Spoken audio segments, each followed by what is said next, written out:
So today we're going to look at the ultimate survival gun.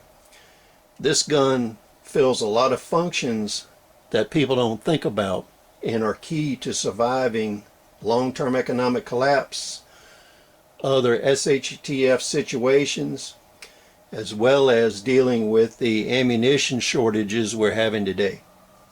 The Thompson Center Contender was a handgun. It went into production in the 1960s.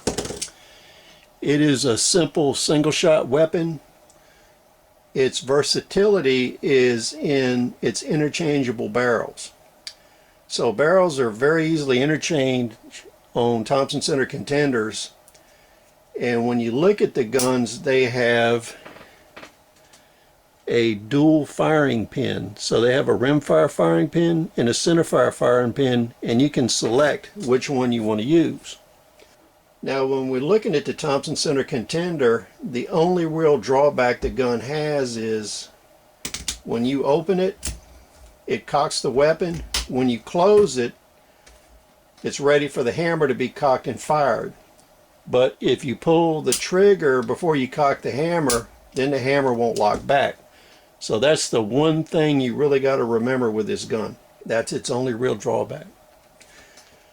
Now when we're looking at Thompson Center Contenders, you have a first generation and a second generation.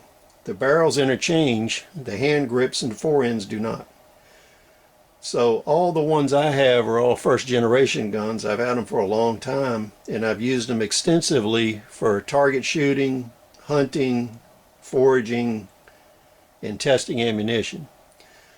The real benefit of the Thompson Center Contender is it does anything from 22 rimfires all the way up to a 45-70. Now the Contender is a handgun, and years ago I made a short barreled rifle and registered it, and that gave me a lot more versatility since it operates as a carbine. In today's environment, you don't have to go the short barrel rifle route if you don't want to. There are manufacturers that make braces for it. So right now you could actually get a Thompson Center Contender handgun and you could put a brace on it, and you don't have the NFA issues you have with short barrel rifles. Now the versatility of the Thompson Center Contender is squarely around one barrel combination. For survival purposes, when we look at the weapons that people have for survival, they all concentrate on combat and self-defense weapons. So they have a lot of AR platforms, AK platforms, and the handguns they have are all suited mainly to self-defense use. So that leaves a big hole in the survival battery, and this weapon fits it. So when we're looking at the Thompson Center Contender, we can use it for hunting, we can use it for grounded ammunition, or in environments today where we have all these ammunition shortages, barrels on the used market are pretty cheap for Thompson Center Contenders. So you can get all kind of calibers like 357 Magnum, so you could shoot 38 and 357. This one is in 44 Magnum. We have 41 mag barrels.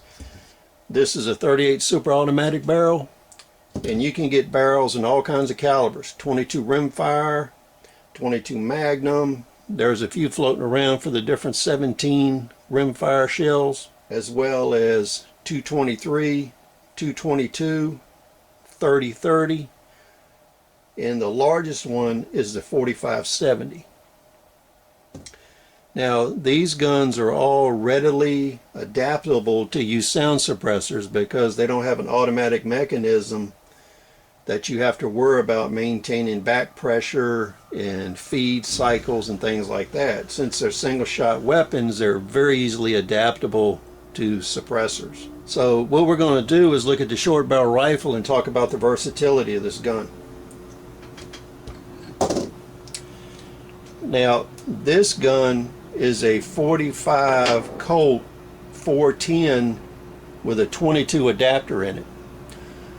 So when you're looking at a Thompson Center Contender, you want to make sure you get a 45 Colt 410 barrel. That allows you a lightweight weapon that you can hunt large and small game with. Now you can go one step further and get a barrel adapter for this gun. Now this barrel adapter is one I bought at an auction recently, and it was threaded for the old Psionics SWD military armament suppressors. When you break the gun open, the barrel insert just slips right out. So when we're looking at this barrel insert, this is a very interesting piece of kit. I got this at a recent auction where another Class 2 manufacturer was retiring and disposing of his inventory. Now this one has the SWD thread pattern for silencers, and it has a bearing block here that has an O-ring in it, and that way it's a bore guide, it doesn't tear your bore up. This one is interesting in how it was manufactured, because what they did is they made a chamber adapter for the 45 Colt and they silver brazed this onto the barrel tube. When we're looking at this close up, you can see where they did the brazing, and as we go down the barrel, you can take a look here. We'll get a close up, give you a close up of the muzzle end. This is the O-ring bearing that rides the bore. They put slots on it so you can tighten your suppressor. These are the SWD type grooves for the 22 rimfire suppressor, and this is the portion of the barrel that actually inserts. When they designed this barrel insert, they did an excellent job. They designed this so when you open the gun and the gun goes into the extraction mode, it does not bind the suppressor. And we'll put it back together and show you that, how that works.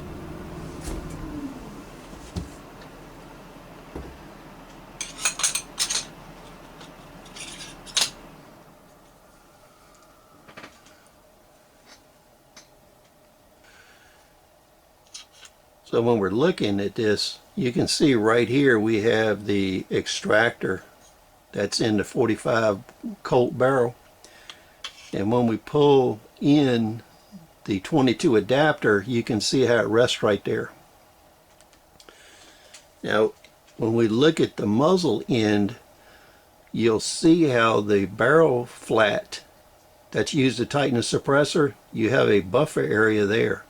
So this can move in and out of the gun. So when we close the gun, you can see how much it protrudes. And this gives us spacing for the suppressor.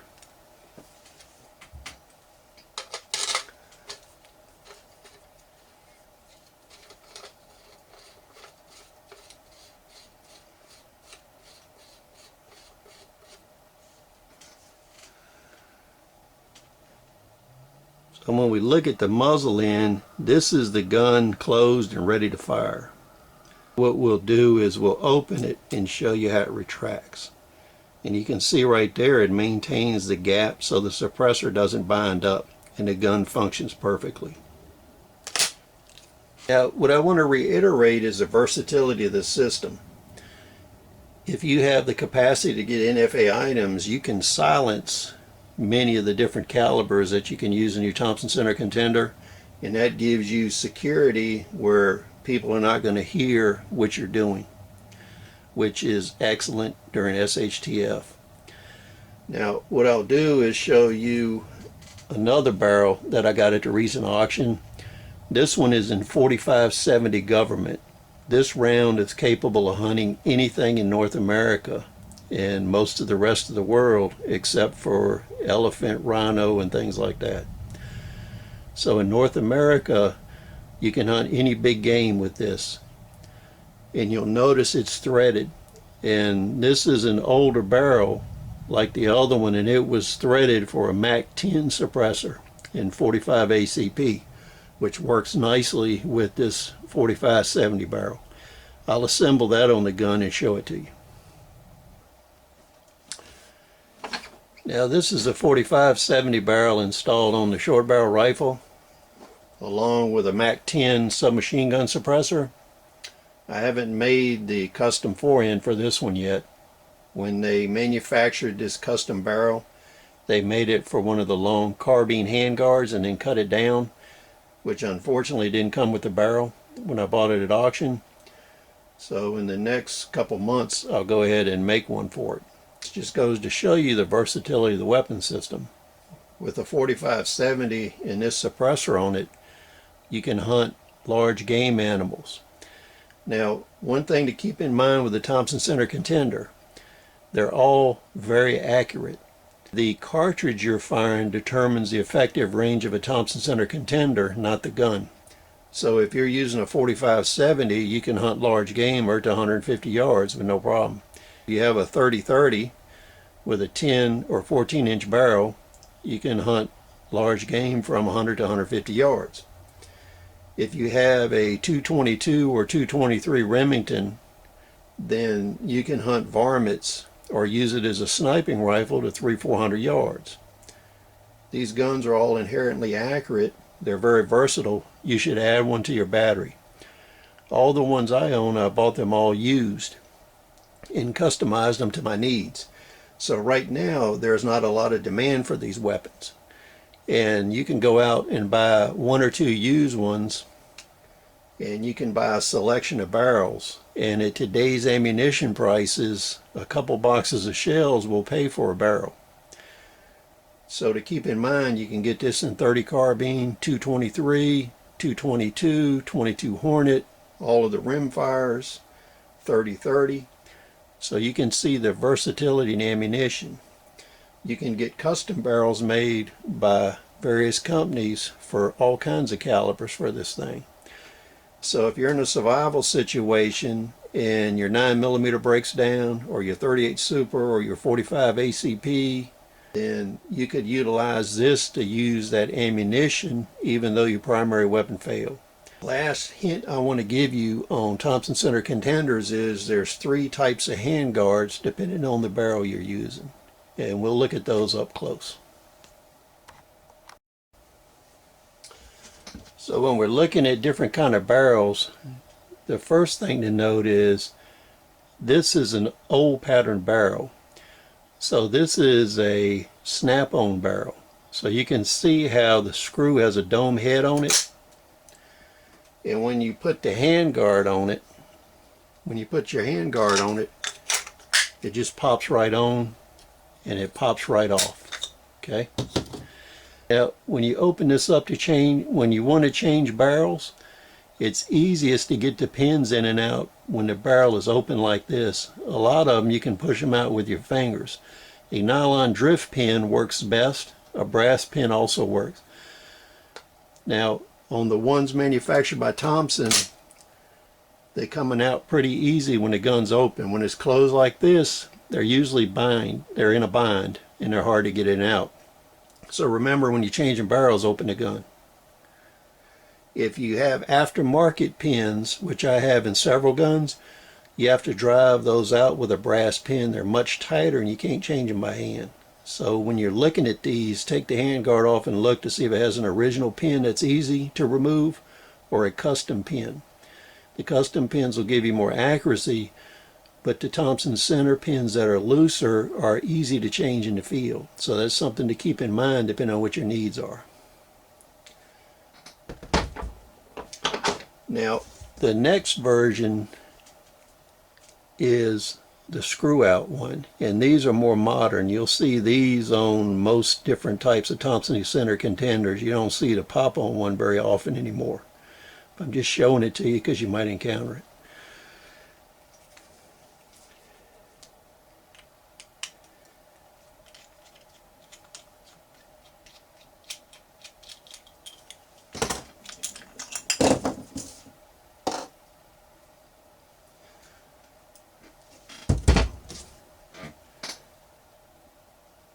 So here you can see the difference in the screw heads.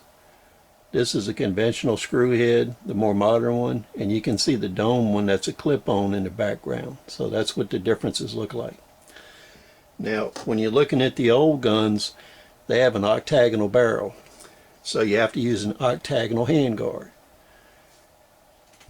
If you're using a more modern barrel that's round, you have to use a round handguard. So depending on what kind of barrels you have, you might have to have multiple handguards. Now these are all the shorter barrel lengths. So these are 10 and 12. Occasionally you can find 8 and 6 inch barrels, but most of them are 10 to 12 in length. Once you get into the Super 14s, they use a different handguard and they have multiple screws. So you need 3 handguards for a full set if you're going to have a lot of barrels. You need the round bull barrel short barrel handguard, you need the octagonal short barrel handguard, and then you need a handguard for the long barrels, such as the 14 inches. And that handles everything that's out there. If you want to see more videos like this, let me know. I have a lot of stuff that you won't find anywhere else because I've been in business so long. So let me know what you want to see. Please rate, comment, subscribe. We'll see you on the next video.